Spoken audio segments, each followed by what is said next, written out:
আমাদের ট্রাকে যে হেরোইন পাচার হচ্ছিল তা পুলিশকে জানালো কে? আরে জাদু পাচু, তোরা তো এতদিন এখানে কাজ করছিস, আগে তো বলে এরকম হয়নি, তাহলে আজ কেন এরকম হলো?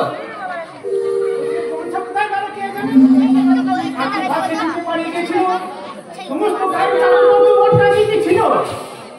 আরে পাচু, পয়সা কোথায় গেল? বলছো কি হলো?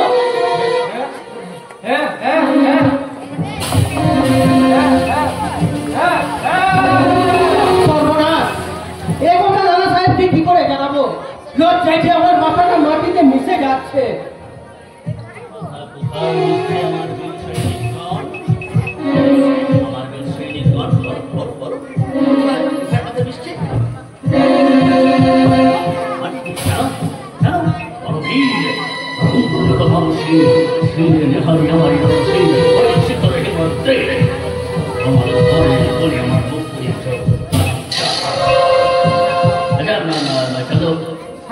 রাস্তা বাকি রাস্তায় রাস্তে কোনো অসুবিধা হয়নি। আমার বাবা নয়, কারণ আমি গলা পর্যন্ত দুধ খাই দিয়েছি। আচ্ছা, আমি ভাবছি যে আমার এলাকায় কার একটা ঘটনা ঘটে গেল, অথচ সে রাস্তাকে কোথায় এখন না কেন?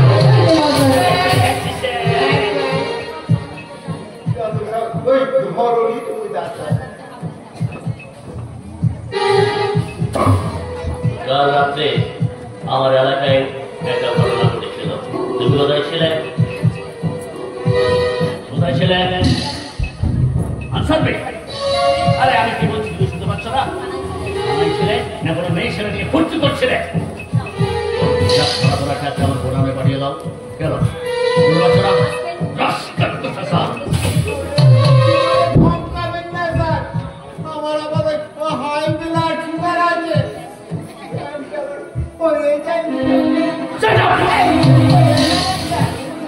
বললাম ঠিক সেই মতো কাজ করবে।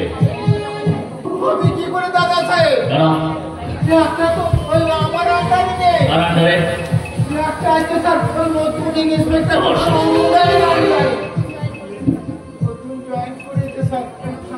সেই কথাটি আমার কানে তুমি গতকাল রাত্রে দাওনি কেন? আমি তো নিজেই জানি না স্যার। হ্যাঁ কি বলবো, কাল রাত যখন ওই 11:30 হবে, ওই পাশের ঘরে ঘুমিয়েছে। বসেছিলাম স্যার, বসেছিলাম, হঠাৎ দেখি নিজের পরিচয় পত্র দেখিয়ে বলল আমি এই থানার নতুন ইন্সপেক্টর।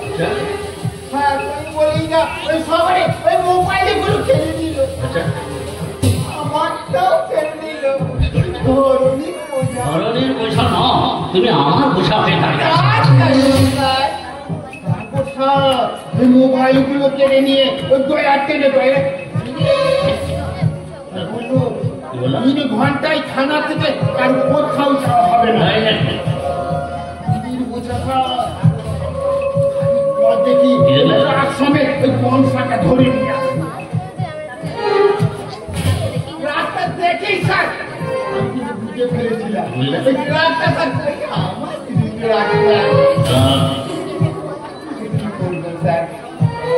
ওই হাত পা আবার বাঁধা। যখন মোবাইল পেলাম আপনার কাছে ছুটে এলাম। এখন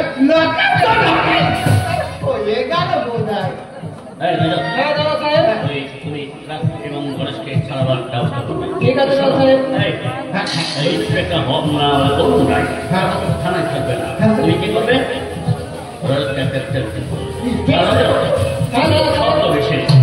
সামনে দিয়ে গিয়ে ওই হরিণকে খায়। ও হুশ পেয়ে গেলে কি করবে না, হরিণ এবং ট্রাককে সোজা আমার ওই বর্তমানে বলা জানতে পারা যাচ্ছে। আমি জানি আচ্ছা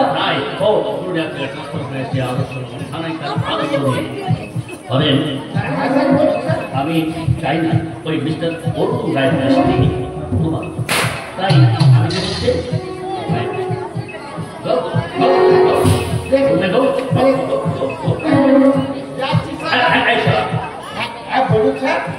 আমার সঙ্গে বেইমানি করো তাহলে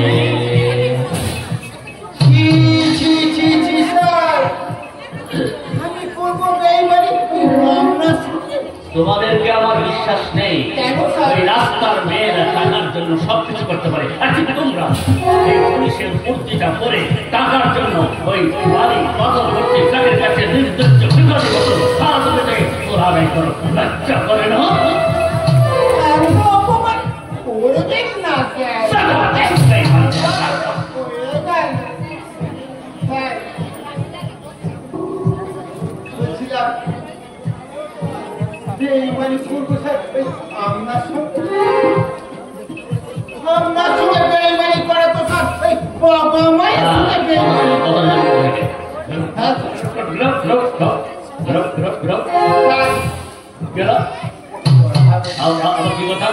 বলছিলাম স্যার আমার মুকুরিটা খালি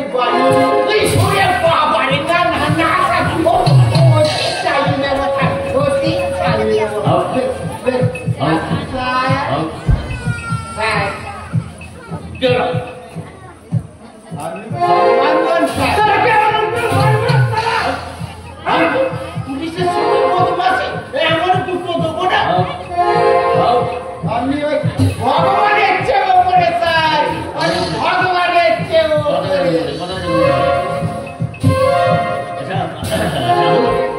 বলি তোর কাজ কোন স্যার কাজ কোনো খাই চলছে আমার ভেরি গুড ভেরি গুড। তাই আমি বলছিলাম বলছিলে আমার যে একটা প্রমোশন হবে না মানে বড় কাজের জন্য প্রমোশন? আরে সিনেমা টিকিট চাইতে ঠিক মতো ব্ল্যাক হতে পারিস না, তা আবার না না প্রমোশন। আরে আগে দাদা সাহেবের বিশ্বাসটা অর্জন করতেছে, তারপর প্রমোশনের কথা ভাববি শয়তান। দাদা সাহেব আমি কি বিশ্বাস অর্জন করতে পারিনি দাদা সাহেব? বিশ্বাস অর্জন করতে পেরেছি, কিন্তু কতটা বিশ্বাসের সংস্কার করতে পারবি সেটা আমার এখন কিন্তু অনেক সন্দেহ আছে। দাদা সাহেব আর একবার সুযোগ দিন দাদা সাহেব, তারপর দেখুন সারা জীবন আমি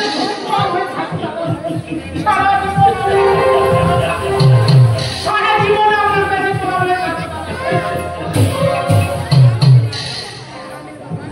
ছেলের আমার অভিমান হয়েছে। আচ্ছা রাজা, হ্যাঁ দাদা সাহেব, আমার সামনের সপ্তাহে বিদেশে 19 জন মহিলাকে পাচার করার কথা, কি হয়েছে? হ্যাঁ দাদা সাহেব, তার মধ্যে 19 জন হয়ে গেছে দাদা সাহেব, আর মাত্র বাকি আছে একজন। তো দাদা সাহেব বলছিলাম আমাদের ওই আদর্শ নগরে বালিকা বিদ্যালয়ের ওই গরিব মাস্টার মশাইয়ের নাতনিটাকে তুলে বিদ্যালয় স্থাপন করেছি আমি, একটা মেয়েকে আমি বিদেশে পাচার করবো বলে, কিন্তু এখন না, আর অনেক বাকি। আগে সবার বিশ্বাস অর্জন করি, তারপর ঠিক আছে দাদা সাহেব, মনে থাকবে দাদা সাহেব।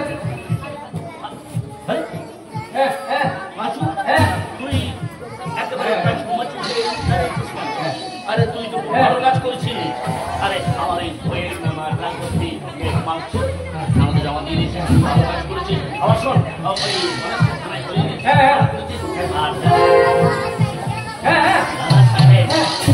ভালো কাজের জন্য পুরস্কার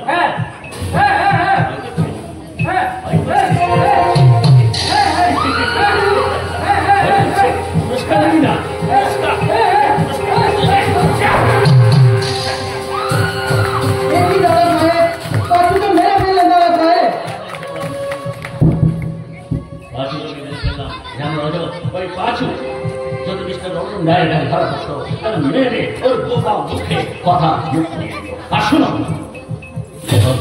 স্বার্থের জন্য স্বার্থকে কি সংগ্রাম দিতে হয়?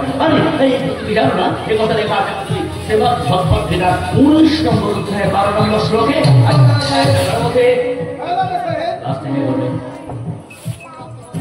ওর রক্ত বন্ধ হলে স্নান করিয়ে ভালো জামা কাপড় পরিয়ে সেন্ট মাখিয়ে বস্তায় ভরে আমাদের হিমঘরে জমা রাখবো।